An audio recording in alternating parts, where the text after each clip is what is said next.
Three, two, one, here we go. Welcome to Last Breath Huntcast. Thank you for tuning in, everyone. This is going to be a good podcast. I've been excited to sit down and talk with our guest today about this. We're talking about shed hunting today. So if you are at all in the Midwest or even in the northern region, it's probably been on your mind. Maybe you've been out a couple times, but this podcast is going to be all about finding those antlers.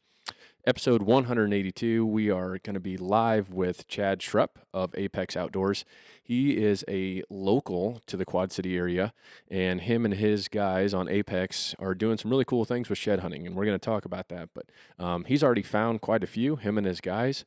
So again, if you are thinking about shed hunting, you've been out or you're just interested in it at all, we're going to go over some tips, hot spots, things like what causes ungulates, specifically whitetails, to shed their antlers, and so on and so forth. We're probably going to bullshit a little bit too along the way. But before we do that, we got to thank the people that make this podcast possible. I want to start off and say thank you to Dark Night Outdoors. They are a thermal and really predator hunting dealer. They carry everything from thermals, night vision, tripods, binoculars, any type of mount that could go on your ARs, your accessory, or even your bolt guns. They make proprietary ball heads, proprietary level heads. They sell calls, all kinds of really cool things. If you go to their website and check them out, make sure you mention that you heard it from us, and they'll hook you up with a sweet deal. Something else that's unique that they do that I just want to inject here is that they rent thermal equipment out, and it is incredibly economical. In fact, one of the listeners shot me a message and said, hey, I was thinking about getting into thermal hunting, didn't want to make the dive yet, and Jamie actually hooked him up with a really good deal on renting a piece of thermal optics. So Jay is a gentleman, and he was able to rent it, test it, and actually he decided to convert that into a purchase. And the nice thing is that rental fee goes towards the purchase of the thermal. So something nice that can allow you to jump into a thermal for a week for only a couple $100 and really get a feel for it. And if you like it, then that rental goes towards a purchase. Next, I want to thank Moultrie Mobile for being a partner of the show. Mark Olis and the team over there have been doing a great job. I'm proud to work with those guys and looking forward to hopefully working with them for a long time in the future here.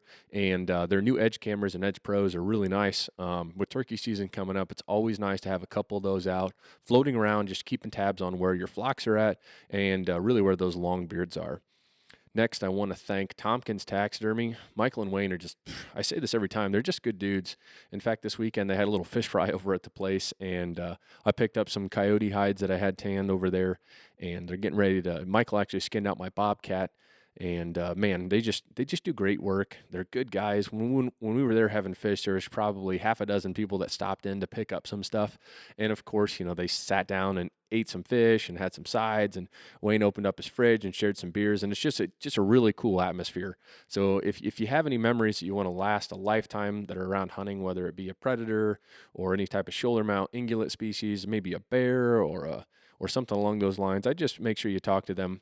They are now doing tanning, so pretty economical, really fast turnaround times, and I was impressed with the quality of the hides when I got them back. So Tompkins Taxidermy, we just want to say thank you. And lastly, it's Badlands Gear. Guys, I'm sorry. I am trying really hard to get that.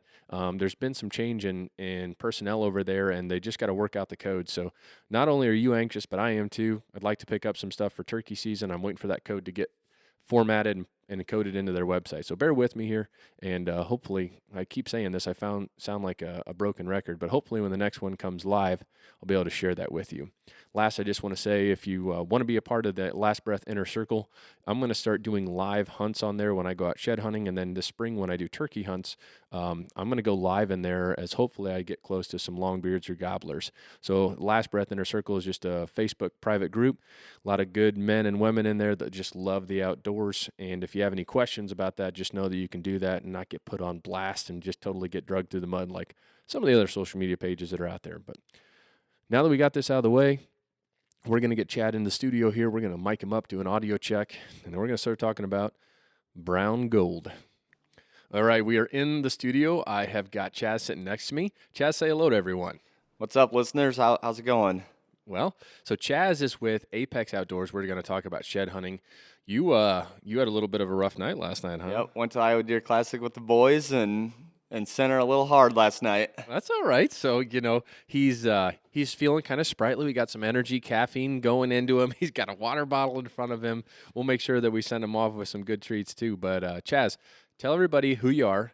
Tell them about Apex, where they can find you and Apex and the whole shebang. Give them your 5-minute commercial. Sounds good. The Apex Outdoors company I run. There's 4 of us currently on it. That's Drew Volrath, Trevor Green, and Seth Eichert. You can find us on Instagram, TikTok, Facebook, all social media platforms. We're on YouTube. That's a whole bear. We're still trying to get videos uploaded and edited, and not my cup of tea. That's my other team members. So, but yeah, check us out. Well, we got new merchandise in the works. We just got a website, so check us out.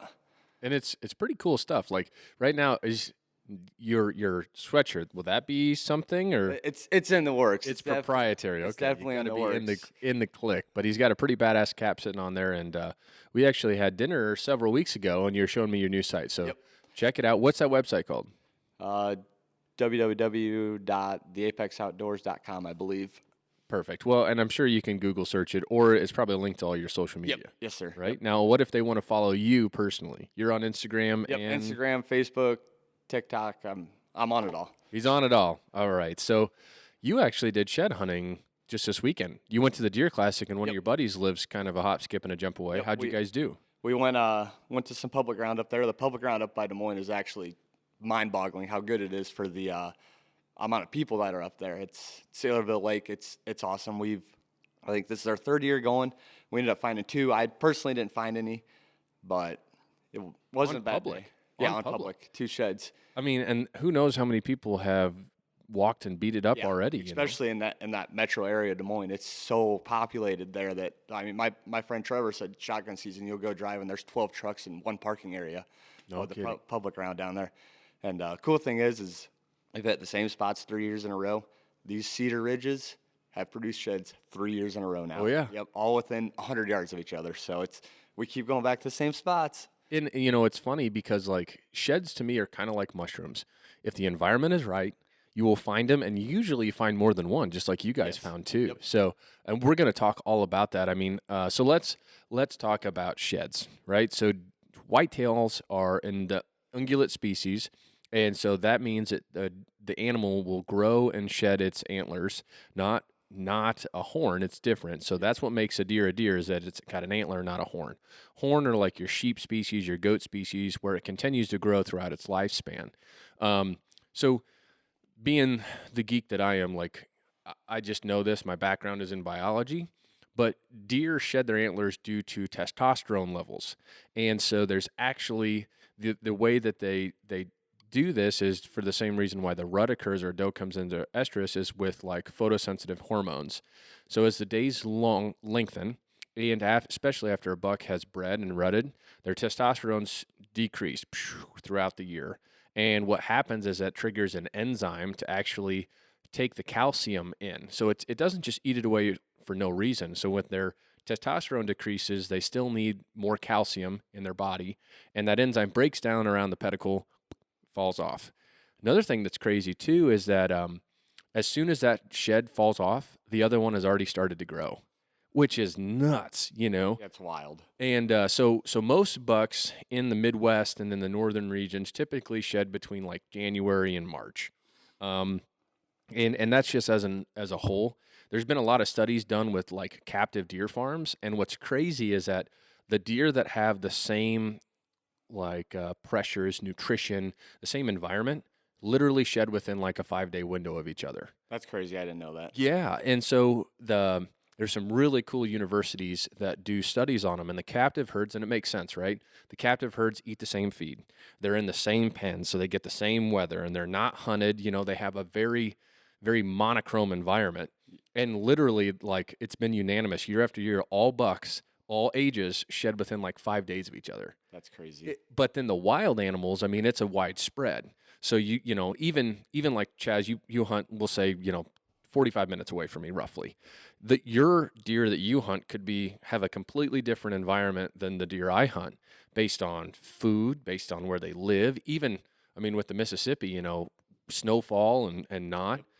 So wild deer shed in a huge window based on a whole bunch of external factors. Stress is the big one. Stress is part of like how hard did they rut? How much fat stores did they deplete? Are they wounded? Were they maybe shot or gored? Causes high stress levels. Nutrition is a big one. Do they have a lot of food in their area? Are there supplemental feeding abilities? And then, lastly is also just the habitat that they're in, which kind of, I guess, goes into stress because, like, if a whitetail has good winter habitat where they have thermal cover, they're going to be a lot more comfortable. So I guess you could lump that into stress. But in a nutshell, that's what causes deer to pop their antlers. For sure. Yep. The thing that blows my mind is like those deer that you see walking around with one antler. And they can do it for a month. I know. I don't understand. Do you think it'd be annoying and they'd be trying to kick it off their head or get it off, whatever it takes to get it off? So most of the bigger deer, I think in my mind, like a big buck has shed, 2, 3, 5 times in their lifetime. And especially like you've got like, let's say a 4-pound antler that falls off. Yep. I found that in my experience, most of my bigger sheds, the match has been a lot closer. Yeah. And I think you're right because like it feels weird, right? Shake it off, knock it off. I mean, it's got to be lopsided. You got to be awkward running through the woods. You think you'd be leaning to one side out Just there. walking in circles. But I don't know. But then that being said too, I found little 100-inch mat sets sitting right in the same bed. Yep. But so let's get into hot spots. What do you think are some hot spots for antlers? You just talked about one just a second ago. Cedars. I love cedars. Deer love bedding underneath of them. They're if they're on a south-facing slope, it's even better. So south-facing slopes and cedars are huge. The cedars protect them. If the sun's hitting them, they'll just bed there and lay there for however long. Well, you're good. Don't worry about it. So cedars. Now, are you talking like just patches, a single cedar tree? I found them all. I found them in both. The ridge that we were on Saturday, it's just rows of cedars basically, and just we're walking through the trail and they're just sitting right in there. And I found a random cedar in the woods and there's an antler sitting underneath of it. So that's a hot spot. Immediately, like when you're in the timber and if you see a cedar tree or a pine tree, I'm beelining towards it. Right to it. Yep. And that's a really good tip that a lot of people don't think about because like you are a very active hunter. You seek out new ground, you hunt public, you're not a sedentary guy. Correct. And like if you walk out, like especially after a first snow, you will see that underneath these these cedar trees, like there is no snow there. Correct. Especially if you have just a straight falling down snow. So for a deer to bed underneath it, you're automatically not getting in the snow. And then you have that thermal cover that protects you, like you said, from wind, and you're in your own little ozone of heat, right? Yep.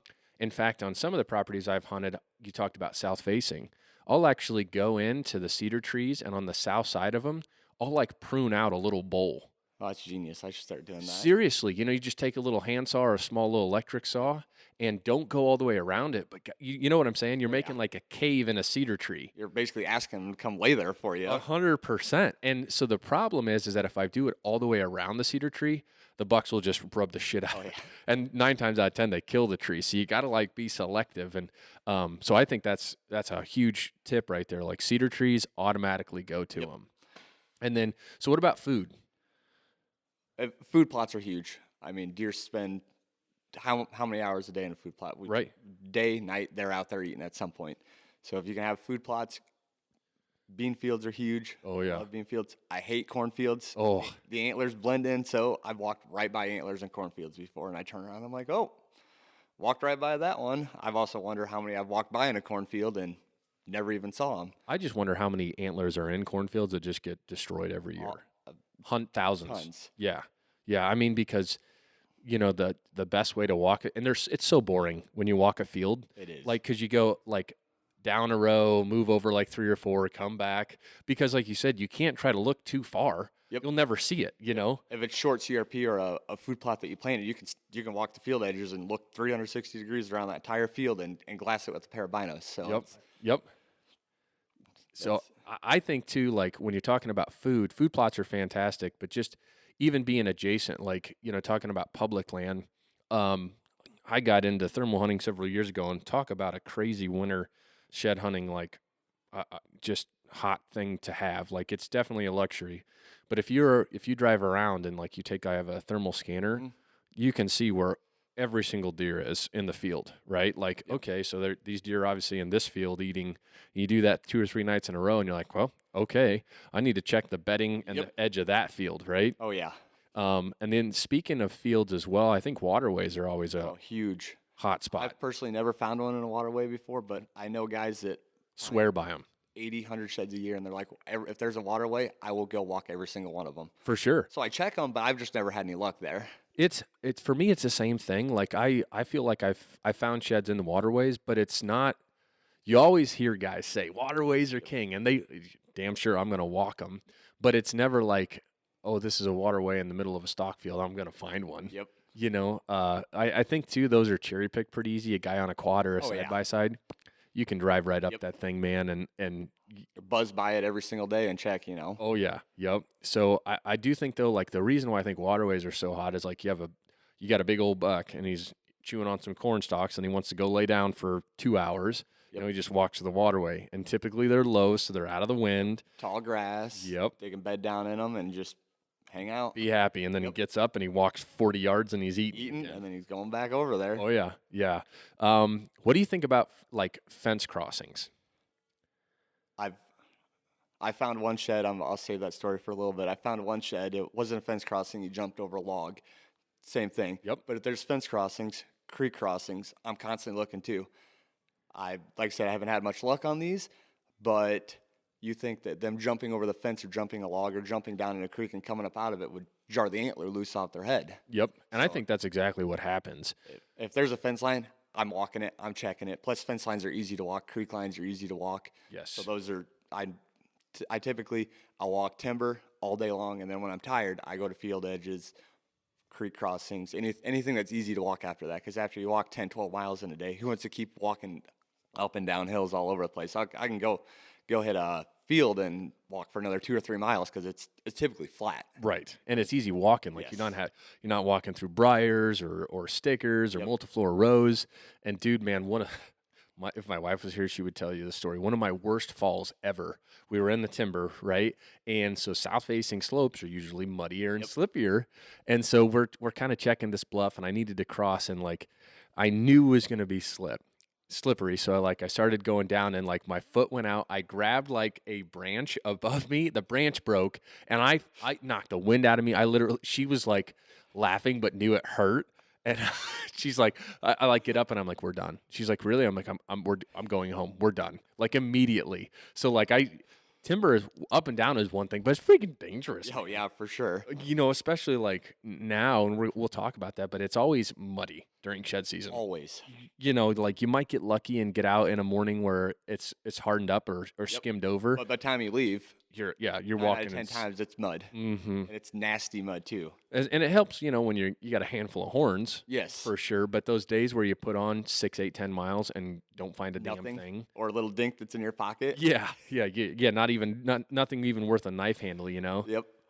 But so I think crossings are huge. And I'm glad you brought up like log crossings because actually that antler you see right there, I found that on a log crossing. No joke. And like that is one of the nice things about it being squishy this time of year is that the deer trails are really pronounced. Oh yeah. You know, because they churn it up so much. It sticks out like a sore thumb in the timber. You can stand in the timber and literally look left to right and be like, "Oh, that's a highway." Right. And what's nice about that when you're shed hunting is that, you know, a lot of times like with Onyx and so many other like hunt stand and mapping features, like if I find a big creek crossing, maybe I didn't find a shed there, or if I find a big intersection, I'll drop a pin. Oh, yep.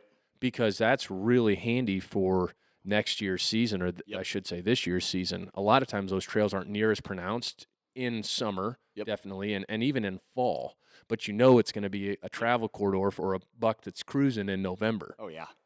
Oh, yeah. And so I think creek crossings is probably, I've found 1 or 2, but it's like you said, I always check them. Yep, you have to. You have to, you know, and it's I think like, I wonder how many antlers have been eaten up. You know, we talk about fields, but same thing with creeks. You know, like a creek that's 2 feet deep, you're not going to see that shed in it. Not at all. You know, it's just sitting there, just going to waste. Yep.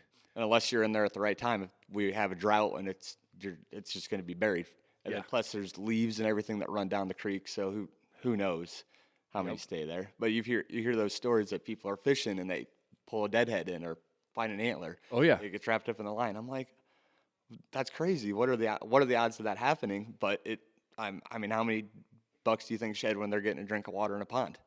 Man, I think quite a few probably. You think they stand there for a while? They just did kick it off, and next thing you know, it sinks and never be found unless it dries up or somebody steps on it or anything for that matter. Right. Like you said, this pond recedes in a dry summer and you're like, oh, there's a deer antler sitting there. Grant Olenberg he's been a guest of the podcast and he's a huge water hole guy. And like he said before, even in late season, like water holes are just as good for finding sheds as food plots are. And it makes sense. Like I should say open water holes because it's just as hard for a deer to find open water to drink in the winter as it is food. So like if you can have a spot where it's guaranteed open water, they'll come back to that every single day. They have to eat, they have to drink, so. Right. And like I don't know, man. I suppose you could probably engineer up some solar panel with like like you've seen those cattle warmers for the water troughs. I suppose you can engineer something up like that. Seems like a lot of work. Well, yeah, unless you go there and there's like, oh, there's 6 sheds around here. Yeah. I am doing this every year, It'd be completely worth it then. So, okay, so we've covered food. Food is king, and I think we didn't talk about it, but adjacent bedding, right? Like, I think we're coming together and putting pieces of the puzzle together. So food is king. You have a trail that's going to be telegraphed probably from food through the timber to their bedding. I mean, if you see any cedars along the way, you better make a stop. Do you ever use like mapping tools to make sure you've covered all your ground, or do you just kind of know what you've walked? No, I'm a big Onyx guy, and I'm no professional on using it, but I love that. I'm on it daily looking at something that just pops in my head, and I'm constantly looking at it. So when we walk, whether it's me or a group of us, we don't do it all the time, but we'll turn the tracking on. Yeah. Just so we can tell where we've been. So if I don't get to walk where I wanted to go, I can look at it the next time I go and say, oh, I need to go here. Or this was hot right here, and I mark it on it. So I'm going to go back and check this again. Or I saw a buck here still holding both sides. I bumped him out of here, but he should be in the same general area next time I come back in here. Oh, that's good. Yeah, because you do. It's a part of shed hunting. You're pushing deer. Yep. You're more times than not walking in their sanctuaries. Yeah. Yep. The areas you don't go into during hunting season, it's shed season, so you're like, well, I'm going into these areas now. Yeah. Huh. So, okay. Let's talk about some tips. Like, hot spots are a factor, but what do you think are like, what are some things when you look at the forecast, your 7-day, you're like looking out the window and you're like, I need to be out in the timber. Cloudy, overcast days, just like what we have now. I know, right? Here we are talking about shed hunting. We should be out walking. I'm stopping Garrett from getting out there currently, I think. No, no. So in overcast days, I mean, the big reason there is just there's no shadows and no glare. I agree with you 100%. Don't get me wrong. I've walked on sunny days. Oh, yeah. The sun's not going to stop me from walking. If I can get in the woods, I'm going in the woods. But the sun it almost blinds you at times, and you can't see anything. So I will ask you this. When you are doing like a sunny day shed hunt, do you wear sunglasses or not? I don't. I've been seeing a lot of ads on social media platforms for those glasses and whatnot. And I'm like, man, I wonder if those actually They're help. kind of expensive. Yeah, they are. What are they? They're like fungi. Yeah, something like they're supposed to help you find mushrooms and sheds, right? Yeah. Oh, talk about like the best selling, even if they don't work, right? Huge gimmick, maybe, but I don't know. I would try them. But Yeah, I don't know if I'm going to spend the money. No shit. Like, though, that all it takes is you wear them and, like, whether they work or not, like, you find a shed or mushrooms, you're like, these are the best things ever. And you're going to keep wearing them every single time. Oh, shit, yeah. I'm the same way. Like, I always wear sunglasses. My truck windows are completely tinted, and, like, I even wear sunglasses in my truck. But, like, when I go shed hunting or if I'm ever, like, actively hunting, I feel like I can't see as well. And even though like I'm squinting and straining the whole time, like I don't know, it just messes with me for some reason. Maybe I can see as good, but I'm like, I got to take these off. It might be in our heads too, but right. I want everything I can see. I want nothing in the way of finding any sheds. 100%. So like cloudy days, I agree, are absolutely the number one. I think another good little tip that we talked about is like, right now we'll have like those 25-degree mornings and then it'll warm up. Like I like to go out early just because a couple reasons. My lazy ass, first off, likes to be able to drive in Like if I can go and check a spot that I know is not going to take me very long, and I get there at sunrise, like I can usually drive in and drive out and not worry about making ruts or mudding up. Yep. But then the other reason is too is like if you go out early enough, you got a couple hours of good solid Oh walking yeah. before your boots turn into muddy cinder Yep. blocks. Yep, and then temperature comes along with it. It's nice to walk when it's nice, cool, crisp morning. 30-degree mornings are perfect to walk in. You don't have to wear too much clothing, and then next thing you know, you're shedding layers, Oh yeah. slipping in the dirt. Oh yeah. And so I wanted to ask you, speaking of like walking and stuff, you said something earlier. Are you running cameras for sheds? Yes. Um, Talking trail cameras? Yeah. Yeah. Yep. I got a couple cell cams out right now. I just bought some property in town in Davenport, so there's city deer huge. And I found one shed so far. on your property? Yeah, That's so awesome. I took my little one out on a walk, and I cut a path through it, and we walking along and picked one up. So Right on the path that you cut. yeah, yep. How cool is that, So man? it was a little dink, but it was Who awesome. cares? It was my first shed on the property, so it was awesome. But I've got 4 cameras out. I've been throwing some supplemental feeding out. We're allowed to do that over in Iowa. I'm jealous, man. That's a whole nother. We could talk about that forever. You guys know over here in Illinois,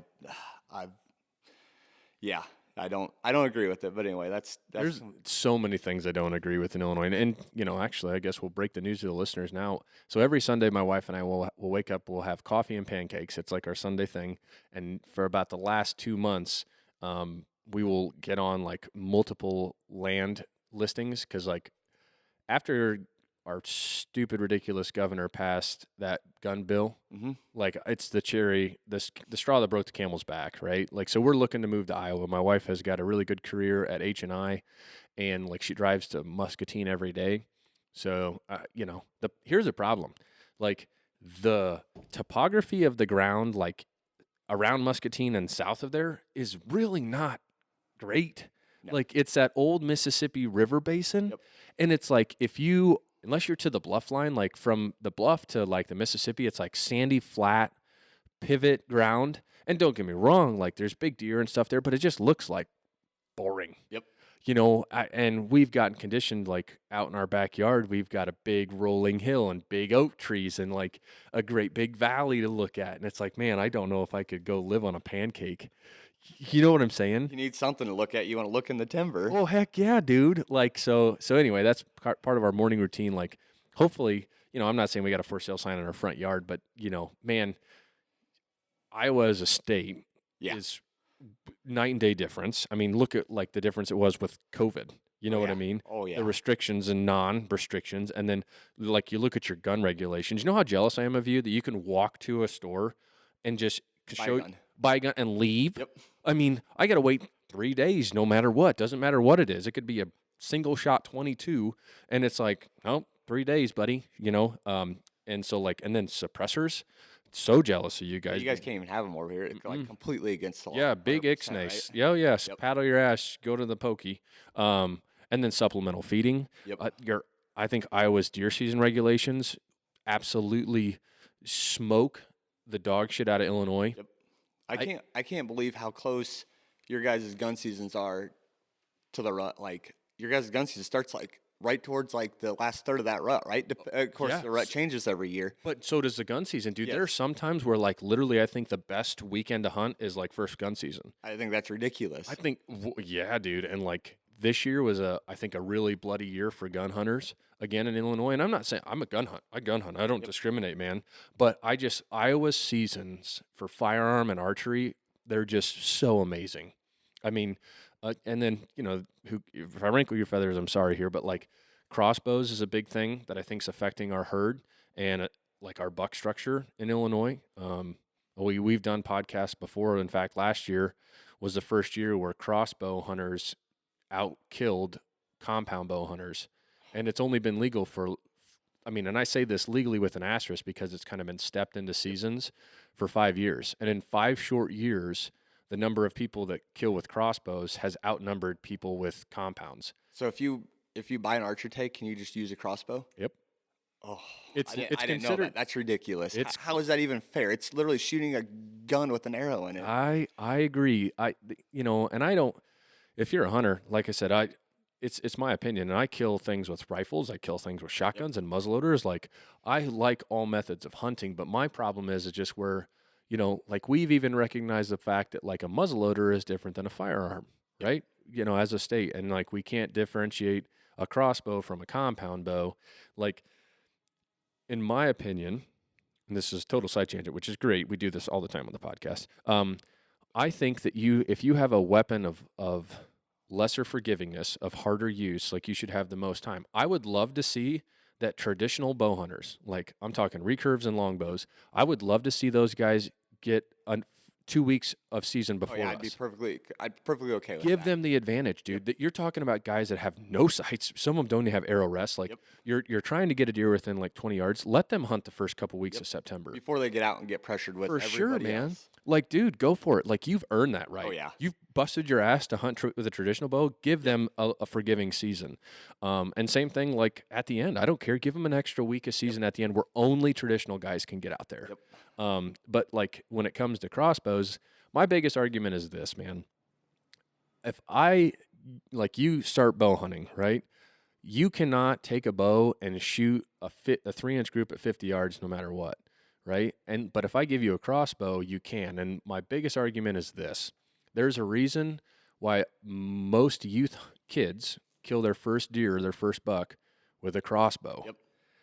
And it's not because they can't pull the weight. Like, even if you give a kid a 15-pound bow, try to have them put a 3-inch group at 20 yards. It's not going to happen. It's not. And so, like, if you're going to sit here and tell me that a device that a 5-year-old can effectively put a 3-inch group at 50 yards, and there's videos of it all over. Like, you can't tell me that that's not a superior weapon. Oh, yeah. You know what I mean? You want a crossbow hunt? Go for it, man. I just would love to see that there's different tags. Or a shorter seat. Like, it just goes back to what you said, that traditional hunters give more time, but I couldn't pick up a bow and shoot a group at 20 yards, and 20 yards, not even 50 yards. Right. I couldn't pick up your bow and do it and be all over the place. Right. But if you had a crossbow, I could walk out in your yard and shoot it 50 yards, no problem, put a group together. Yeah. So anyway, Iowa, I really love your guys' regs, man. I mean, I just do. And who knows, with interest rates and lumber's fallen quite a bit. I mean, I'm in that industry, but so your building package is less, but the money it takes I don't got to tell you anything. You're building a house. I'm trying to build a house.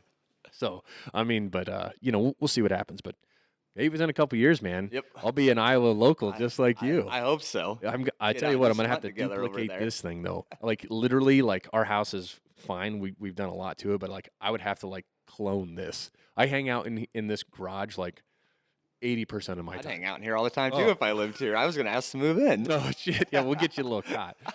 So anyway, okay, getting back to tips. We're talking about, so we've covered hotspots for antlers, food, bedding, creek crossings, log crossings, fence crossings, waterways, south-facing slopes, cedar ridges. We've talked about cloudy days are king. We've talked about, like, frosty mornings are fantastic. Let's talk about, like, you're different than me. I've shed hunted. I mean, I say this very loosely. I have found antlers in 3 states.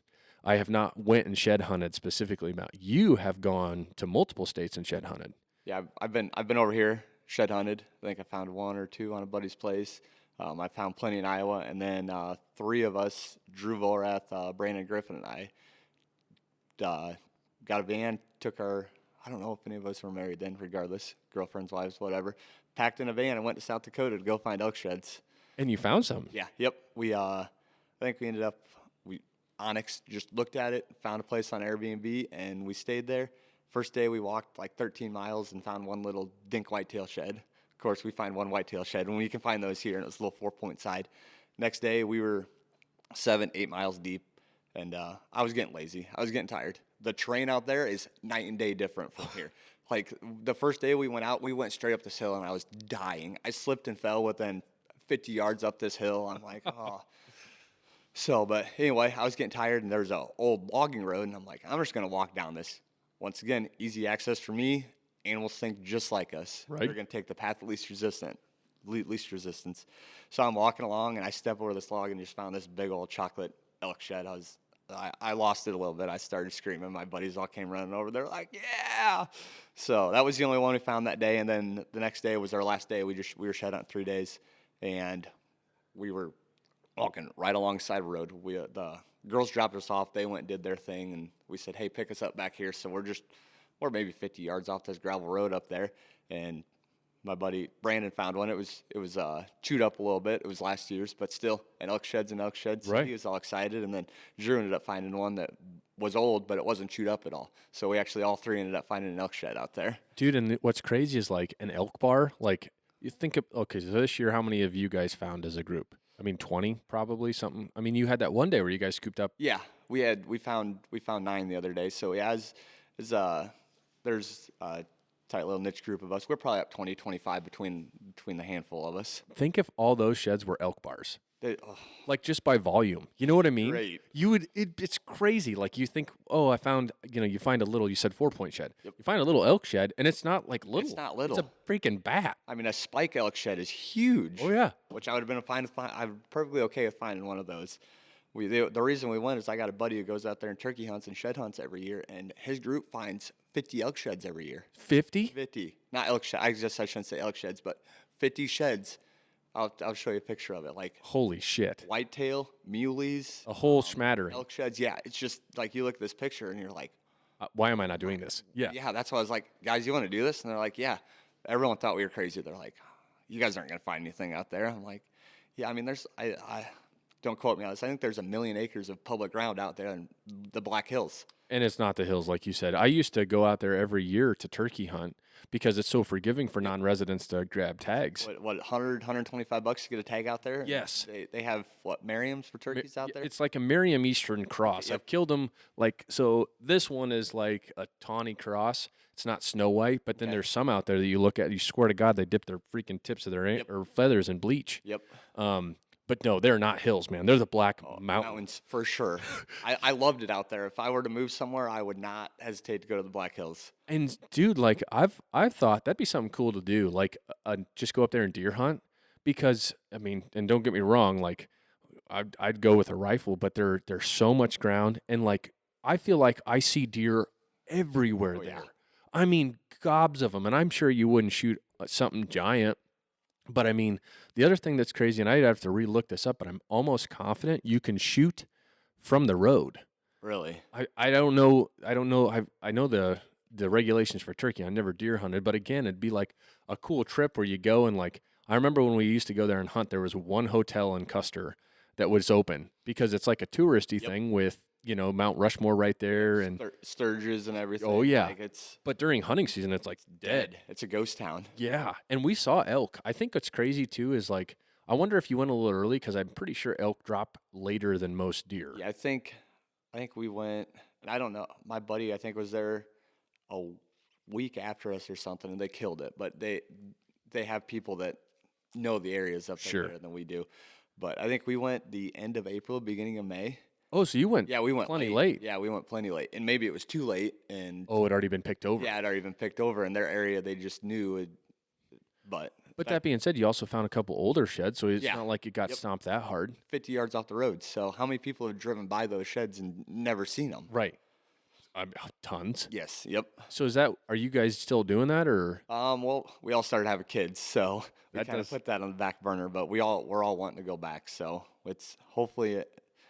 I don't know. We'll see. I don't know if the girls will go with us again. I think they got sick and tired of us. Just but- be a boys' trip? Yep. We'll see. And I mean, we behaved up there, and I think the whole trip under $600 a couple. Yeah, you're right. I mean, Dirt cheap. Our house was beautiful. We had access to a swimming pool and a hot tub and everything like that. holy so- smokes. Yep. I didn't even think about doing Airbnb because then, yeah, you guys all stay at the same place. Yep. Three bedroom house is like $400 or something for 3 nights. Yeah. It was great. And we left early. We left at like 3 a.m. It's a 12-hour drive out there. So got there, got some food, and just started shed hunting the next day. And isn't it crazy, like, how something simple as that is so fun for us? It's so gratifying too. It's so Yeah. rewarding. Like, you try to explain, like, shed hunting to non-hunters, and, like, so you walk around and look for antlers? Yep. You're like, yeah, that's what, and they're like, and you like that. You walked how many miles and Yeah, found how many? right. I walked 34 miles over the weekend. If you found one elk shed? Yep. Oh. Right. Good for you. And they're like totally clueless to how we can enjoy it. They're like, okay. You're like, this guy's fucking weird. You know what I mean? But they just don't understand. They'll never understand I love shed hunting, but the feeling I get when I find an antler, whether it's big or small, is just it's so great. Oh, yeah. Antlers are like boobs, man. Oh, I'd love them all. yes, 100%. Big or small, we like them all. Hell yes. You're like, it's a little dink. I don't care, So, all right. So, what's your favorite state to shed hunt then? Because you've hunted South Dakota, Illinois, Iowa. Where else? I haven't been anywhere else. Okay. So, where, well, I mean, I have more ground in Iowa than anywhere else. So of course, but that being said, South Dakota is beautiful, and they have muleys out there. I want a mule deer shed, real bad, and I'd like to have a moose paddle at some point too. Oh my God, wouldn't that be crazy? I'm gonna go somewhere and try to find one at some point. I'm trying to think where. I mean, you'd have to go probably far west. Yep. I know Colorado has like Schrupp moose and like. You know what's crazy though too? You watch. There's YouTube. You can find anything, and it's like those guys that find those paddles. They find like 10. Yep. And they're like, because that moose like sheds in the same spot. They'll be like, oh, here's a paddle. Oh, here's last year. One. And they're never chewed on. Never. They must not have like squirrels or and chipmunks. mice and whatever. They're always we do. perfect. I just don't like some of these pictures I see on Facebook. I'm part of a couple shed groups on Facebook. I like looking at what people have found. These guys are out. They go snowmobiling and look for their moose sheds. Oh my God. It's wild. It blows my mind. And there seems to be a bunch of snow. I think a lot of them are found up in Canada. Sure. But how are they not buried in the snow up there? I mean, they get way more snow than we do. Right. I don't know, man. That would be, moose paddle would be insane. Yep. The issue I have is right now is if I found a moose paddle, my elk shed, what do I do with it? You can put whitetail sheds on a shelf or a table, or my elk shed. I'm like, I've moved it. It's hanging up in the basement right now because I don't know where. I haven't rigged up a way to hang it anywhere. Yeah, I've never found an elk bar or a moose paddle. Yep. And like you said, you want to show it off. Oh yeah, they're so cool. You gotta be proud of it. I showed it to everybody. Hell yes, and it's a 5-point, isn't it? Yeah. Yep. And it's a good shed.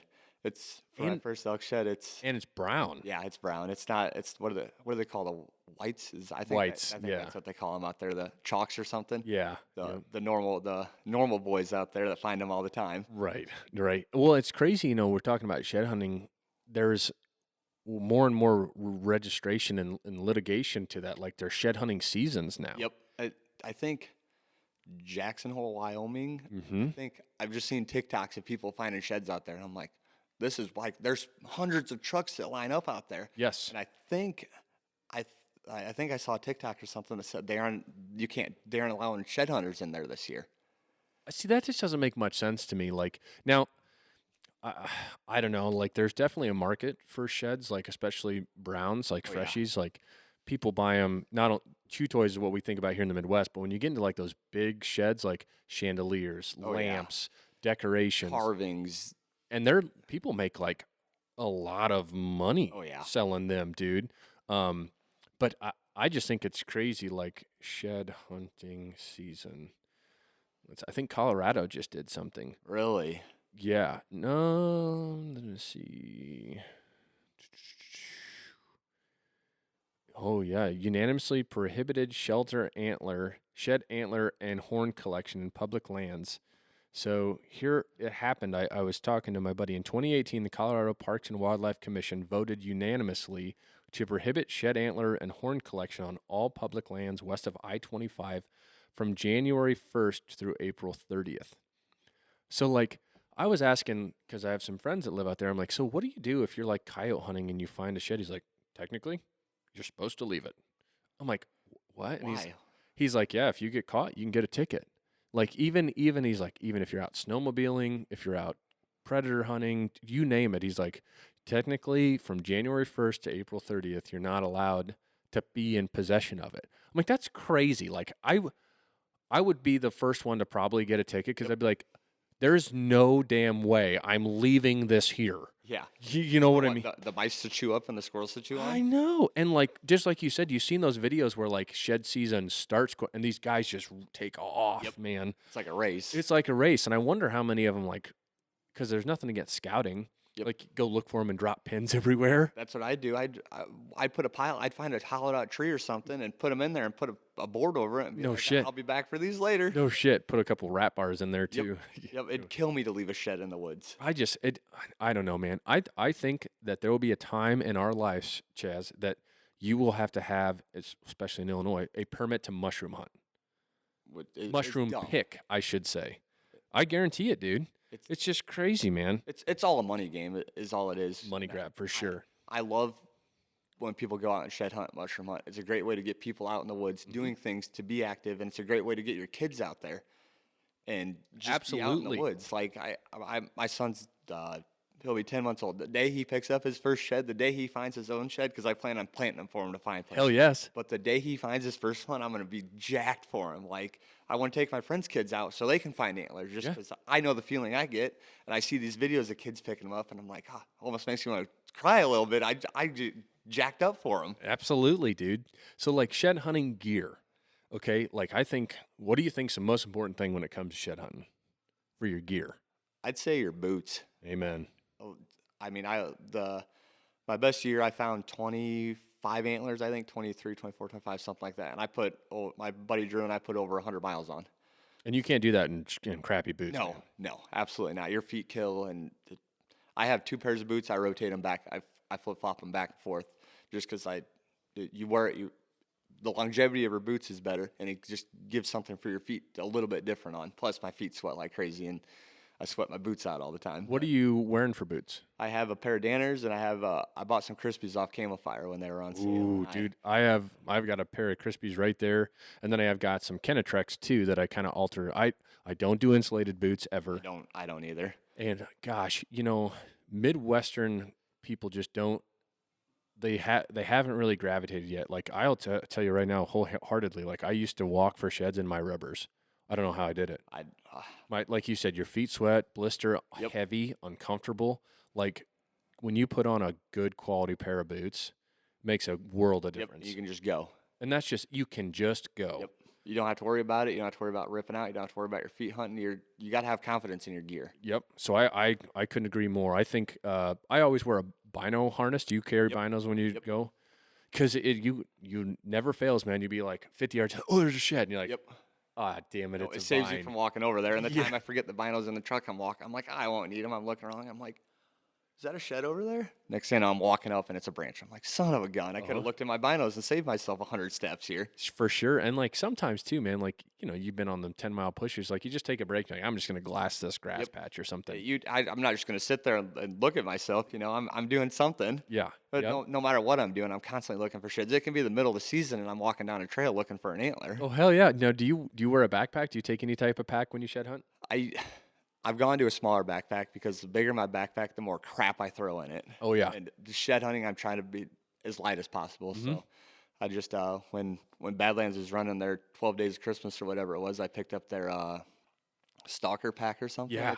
Little one came with the bladder, and I love it. I put water in it. It forces me to drink water while I'm out walking, except for I drank it too quick last time, and I'm peeing every 5 minutes. Oh, yeah. But yeah, I love that pack. It's been great. Drew was looking at me and he's like, "Why didn't you ask me to buy one of those? I'm kind of jealous. I'm kind of mad you didn't ask me to buy one of those." He's like, well, sorry, dude. And you can only put so much stuff in it. So I carry a knife, a bone saw. Just you never know what you're Deadhead. gonna come across. Yep. Yep. Some rope, just little things that just in case I need, because you can be 5, 6, 7, 8 miles away from the truck at any given point, depending on what public ground you're on and whatnot. Now, do you carry your sheds or do you lash them? Do you have I've seen guys make the shed lanyards. I just carry them. I've only had one day where it was getting to be too many sheds for me. Isn't that a great thing? It's only happened once. My wife and I were going to a cake testing over at Old Town Bakery. Now we were down in Burlington shed hunting, and I was like, "Hey, you don't need me to go to this, do you?" She's like, "Are you kidding me?" I'm like, "Oh yeah, I'm just kidding. I'll be there. I'll be there." I said, "So I'm gonna go in the morning, and then I'll Meet up with you. meet up with you." So I drove down to Burlington that morning, and we're walking this timber, and I'm like, "I'm gonna go walk the field edge. I can get the best bang for my buck on field edges." Sure. So it was CRP, and I start walking, and I'm like, "Oh, I found one." found another one. I picked up 8 sheds in less than 2.5 hours. Holy shit. Like I'm just walking along with the armload of sheds. I'm like, this is great. I'm sending my buddies snaps, and they're like, what in the hell are you doing? Where are you finding all these at? It literally feels like somebody found all these sheds and walked around these field edges and just threw them out. It was great. And then you had to probably cut it early. Yeah. Yep. Oh my Yep. God. I think we started at 7, and I think I was out of there by 9:30. Holy shit. Yeah, it was That's great. a hot day. It killed me to leave. But my buddies walked like 16 miles that day and found 4 or 5 sheds. That's all they found. I was there 2.5 hours and found 8.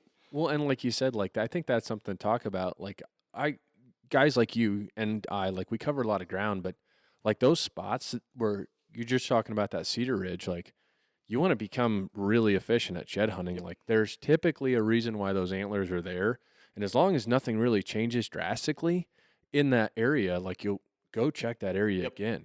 Because there are like spots, just like you said, that I know right now that's like, man, there is like a 9 out of 10 times I'll find a shed there. Yep. As long as somebody didn't poach the shed out from under me or like a coyote carried it off. Like, or that buck died or sure, anything. You know, like they're just hot spots where you know, like no. And then all of a sudden, like as you get more property to shed hunt, it's like you've got half a dozen of these spots, and like you can go hit your hot spots, get some confidence. I'm like, yeah, I found some bone. Now I can actually walk a little bit.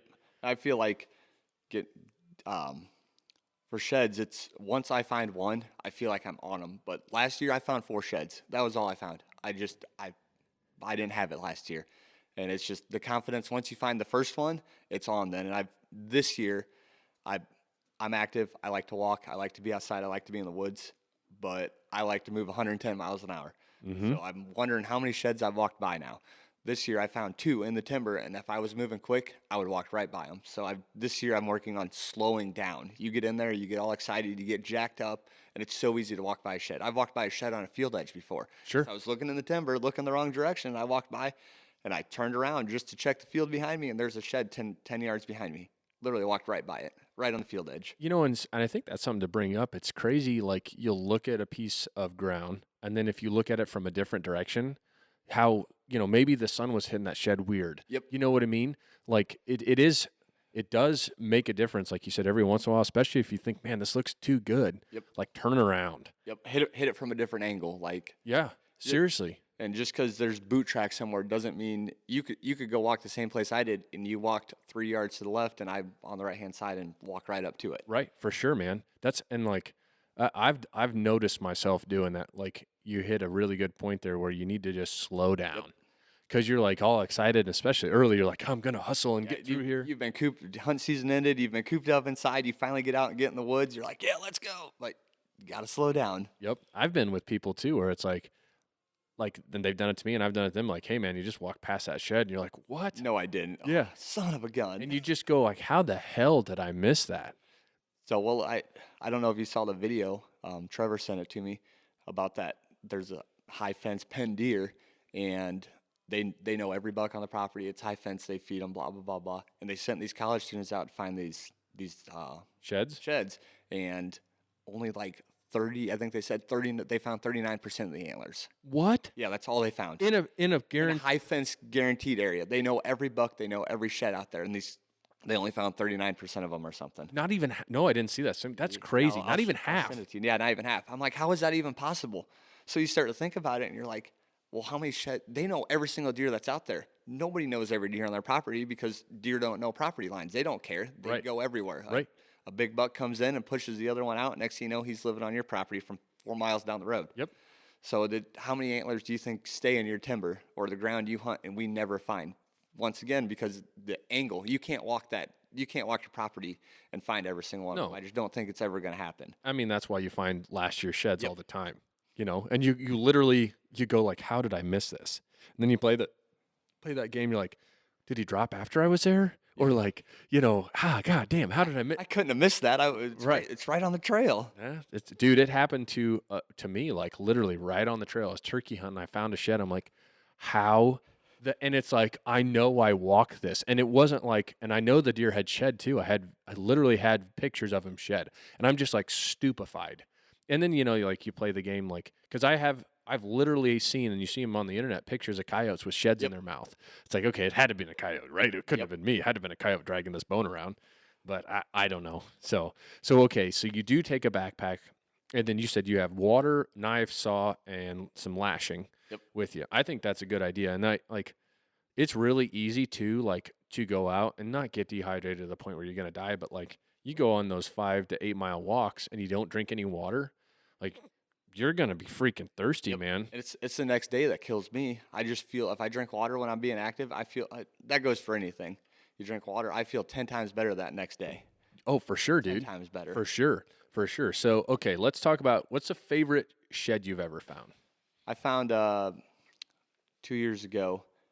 When did we go out? My dad lives in town and has permission on some property in there, and he said he's feeding the deer behind his house, and he said every buck I've seen has been a shed buck. This was January 11th. Holy shit, So early. yeah, deer season ends over there January 10th, and so he's like, "You want to go shed hunt?" I'm like, "Yeah, let's do this."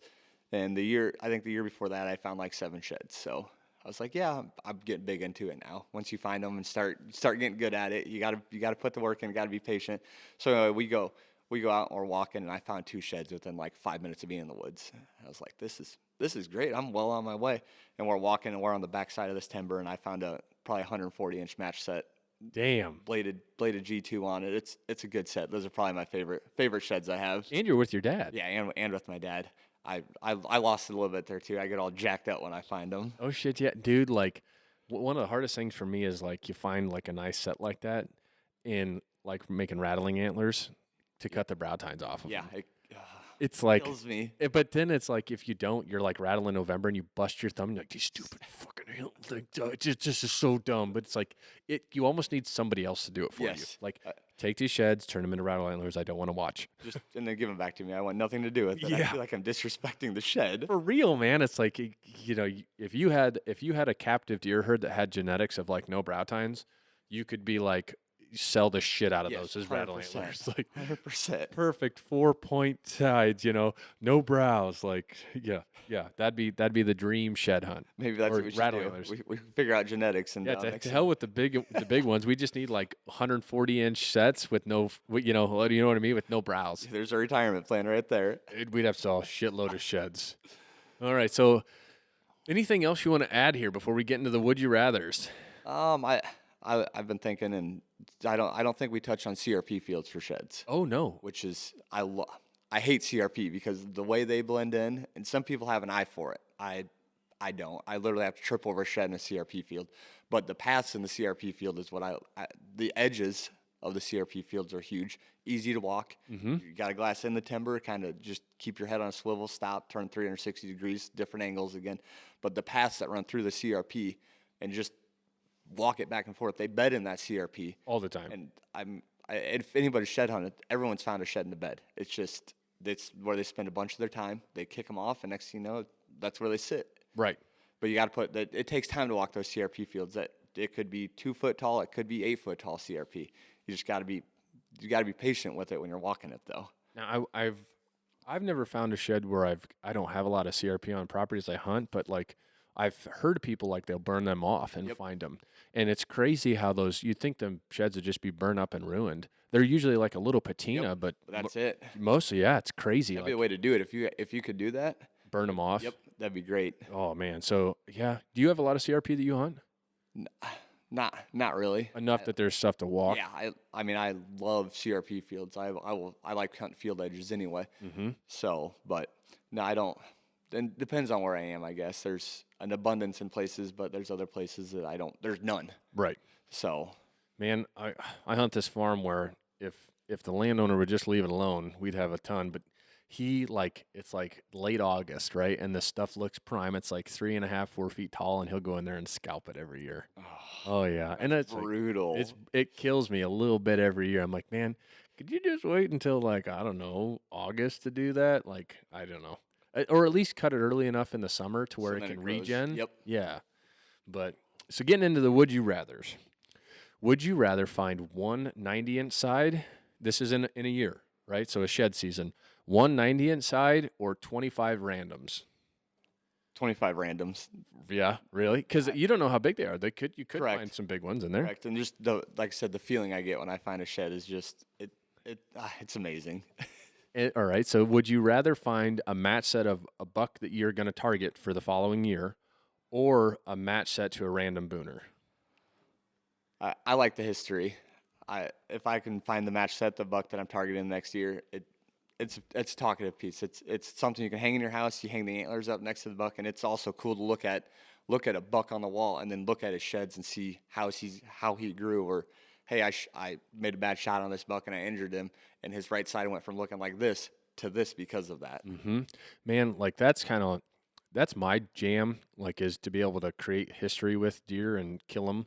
I don't have the right properties to be able to like find the antlers and hunt them. Yep. Like I'll get the same deer on camera every year, and it's happened. Like I've been really lucky in some deer. I found some sheds on the bucks that I plan to harvest, but like to me, the peak is like when you see those guys that have their like 3-year-old, 4-year-old Yep. sheds, and then that one, it's like, man, you got something special going on. I'm jealous of that. For That'd be sure. so awesome. All right, would you rather walk every property 3 times starting in February through the end of season, or just walk it once in the middle of March? I'm walking it 3 times. 3 Boots different on. I directions. knew you were Yep. going to say that. I'm an active guy. You're not afraid to walk. No, the more miles I can put on, the better. Okay. What do you think would be better for shed hunting, an e-bike or a 4-wheeler? I'd say an e-bike. I just feel like I can get more places With the with e-bike? that. Yep, and I can pick it up and move it if I need to versus 4-wheeler. I understand if I find a bunch of sheds, I might run into an issue of what do I do with them, whereas a 4-wheeler, you could tie it to the back. But I definitely think an e-bike would be the way to go with those. Got some guys out in South Dakota that use them, and they put on the miles out there. Oh, I guess I didn't even think about that. Yeah. Out there, yeah, they find a crap load of elk sheds too. They just They use the bikes. yeah, they use the bikes out there, which is awesome. Yeah, man. I'll be honest. When I first saw those come out, I thought they were totally gimmicky. I was like, these are so gay. And like, I still think that if you ask me if I could, not for shed hunting, just all encompassing, if you would rather have like a 4-wheeler or that, or a side by side or that, I would take the thing that has a little more power. Yep. Because I can do more with it. But like, they've honestly, my insight has changed on them for sure, because I feel like they've came a long ways from when they first came out too. they're like, even for like checking cameras, don't get me wrong, a side by side or a quad is handy. Yep. But you got to hook up a trailer or put it in the back, like you say, you just pick it up, throw it in the back of your truck, and away you Gone. go. Yep. So there's definitely a factor to them that I will admit, when they first came out, I did not see it, and now I'm like, man, I kind of wish I had one of them. But shoot, dude, they're like $4 or $5 grand. Price point's ridiculous. You got to finance it. No, at first when they first came out, they were like less than $2 grand, but like everything and straight up. Skyrocketed. It'd be great to have for, like I said, not just for shed hunting, for checking cameras. It's less scent on the ground, less. You're not as near as intrusive, and you can move on those things like twice as fast. You're not blowing out the timber with everything. Nope. And like I said, you can throw it in the back of your truck. Yep. Easy to move. I'd love to have one. If money wasn't an issue, I would own one. Yeah, if money wasn't an issue, there'd be a lot of things I'd have, right? So speaking of money, my last would you rather is you've got a 5-day all expensive paid. So you're getting paid from work, hotels, food, gas, everything. Would you rather hunt for sheds in Iowa or out west? Out west. Out west. Out west. I feel like the game out west is a lot more in abundance out there. The diversity is there, Yes, right? Yes. Yeah. Yes, and depending on where you go, there's a lot of public ground places too. It is, man, and it's crazy when you look at like maps, Colorado, Wyoming, Utah, Idaho, Montana, like there are literally Millions. Millions. That's what I'm saying. Ground. Public ground that's bigger than our counties. Yep. And like, Iowa's damn sure better than Illinois, but there is not much. There's little pockets here and there, but it's easy for like a guy like you that's ambitious to go and cover public ground pretty easy. Yep. So, And public ground around here is so hit and miss. It's most of the time it gets hammered on everything.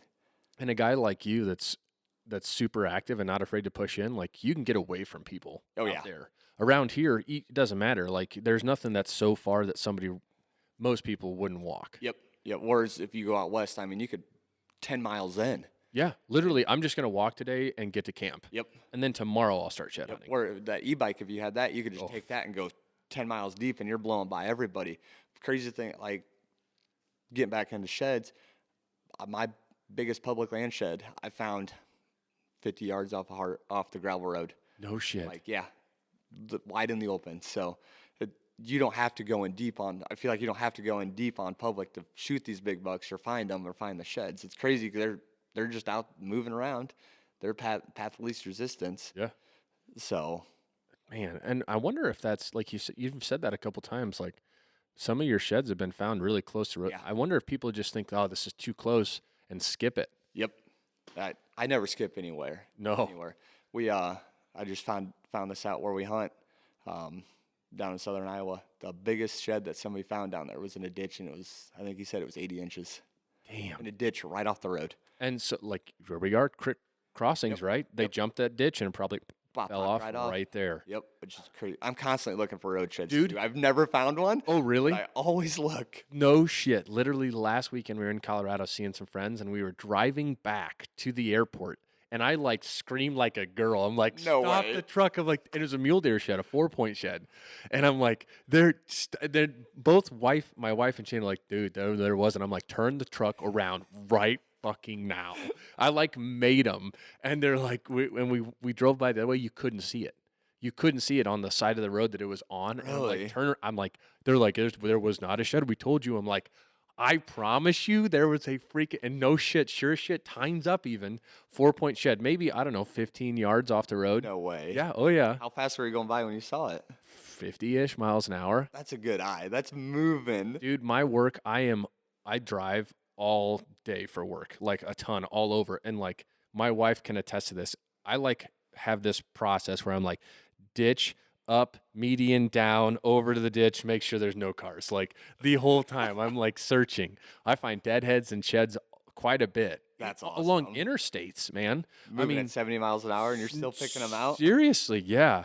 Man. Yep. But Send me some of that over here. I need some of you that. just got to keep your eyes in the ditches, dude. I'd lose my mind too. I'd just lock up the trucks on the brake and jump out and go sprinting after When it. I used to work for Seneca for the oil company, like I had GPS in my van, and my boss would give me shit because he'd be like, "Dude, you'd be going along like a highway or an interstate, and all of a sudden you'd like do like a mile loop randomly." He's like, and I finally started watching what you were doing on social media, and he's like, "You're turning around for sheds and deadheads." I'm like, "Yeah." 100%. fucking percent. Because you see like the GPS just going, doo-doo-doo, and then all of a sudden it turns around and comes back and stops and then keeps on going. That's awesome. Oh shit, yeah, man. But anywho, so okay, Chaz. So Apex Outdoors. Let's tell everybody again where we can find you and what do you got coming up? You guys gonna do some turkey hunting this spring? Yeah, turkeys and I do not get along. So my buddy Drew, that's part of the Apex Outdoors with me, met at the gym. Asked me to go turkey hunting with him, and we hit it off, and we've been friends ever since. Everyone says he's my boyfriend, but anyway, that's besides the point. That's all right. A little man crush. Oh Never yeah, hurt. oh yeah. But we turkey hunt together every year. This is probably our 5th year turkey hunting together. We've never killed a turkey before. We've had them close. A couple years ago, they came down the fence line. Ethics. I'm huge on ethics. Or morals. Oh yeah. They came Good down on you, the man. fence line. These toms were sticking their head through the fence. Yeah. They're so Sticking their head stupid. through the fence. They're gobbling. They're doing everything. We're like, this is gonna happen. We're all jacked up. Nope, went right down the fence line. Never gave us a shot. That dude, it's like those birds are so freaking dumb. It's like, you have wings, right? Yeah, Like fly jump over it. the fence. There was hens with them. They flew over the fence. Yeah. Those toms just wanted nothing to do with it. God, man. Okay, so we'll hunt this year. Iowa's turkey seasons? You have 5, I think. Four. Yep. And I think you're allowed 2 tags, and I'll probably get an archery tag. And 4th season's the longest. Mm-hmm. So I think first and Well, third, your archery tags are good for all seasons. all 4 seasons. Yep. Yeah. So I think 1st and 3rd seasons are during the week too. So or like Monday through Friday. See, I've never understood that. Illinois is weird too. Like I don't know. We have a 5-season turkey season, and it's similar in the sense that like there are different days. I don't know what biologist thought that was a good idea. Like, why don't you if you want to have 4 seasons, that's fine, but have it start on Monday and end on Sunday. Yeah, that would make sense, and make it the same week every single year. That way, it's not jumping all around. And it's like that way every season has a weekend. Yep. Like, and it's even worse in Illinois. We can only hunt till 1 o'clock.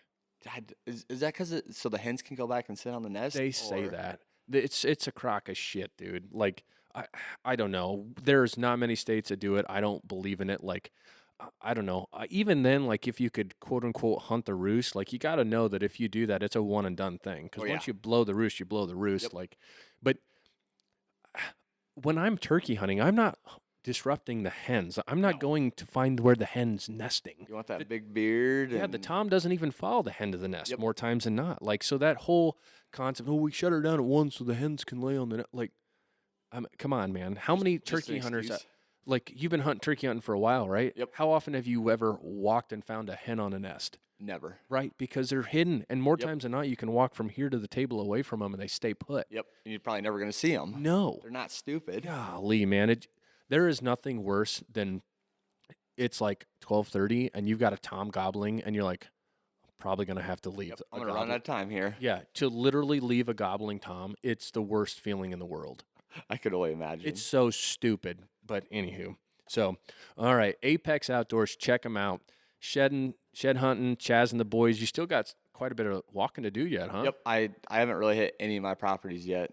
Just with having a kid now, and it's got to pick and choose when I'm going. But I got some dates lined up on things, some babysitters lined up, and I got some walking to do. I think I'm 22 miles deep this year so far. So hopefully, Well, a couple things. First off, shout out to your dad for watching your Yes. kid today. And secondly, I almost forgot. I'm glad I have it on my notes.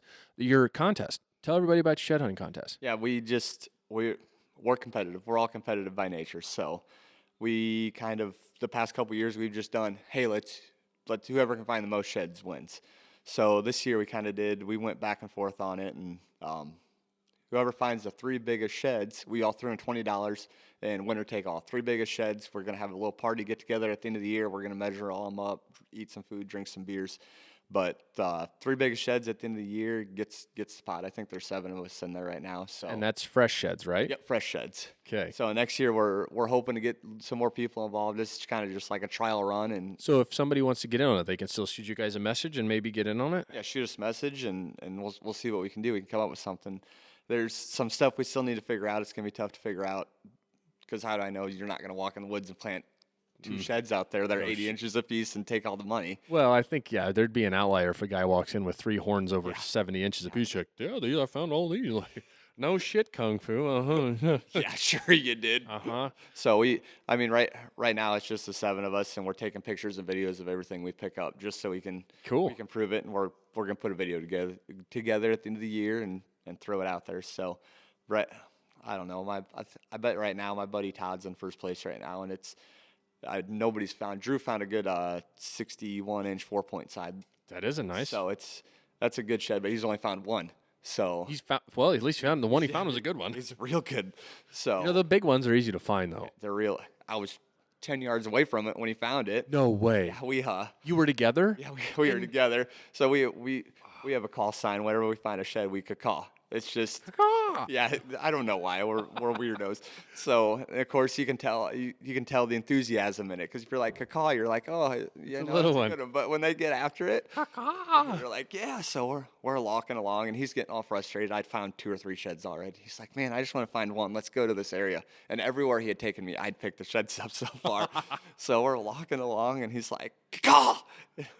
And he's like, it's a good one too. And I turn to my left, and it's right there, like 10 yards away from me. And I'm like, gosh dang it. Like I picked the second I turned my head, I literally 5 seconds later, I probably would have seen the shed if I slowed down and looked. And I'm like, good for you. I'm glad you found something. Oh, hell yeah. So it should be a good time. All right. Well, thanks for making the trip over here, buddy. No problem. Thanks for having me. Anything else you want to say before we close her down? Nope. Check us out. There's big things coming big things coming from us. All right, dude. Thanks Well, for having me, Garrett. we'll talk to you. See you guys. Don't waste it.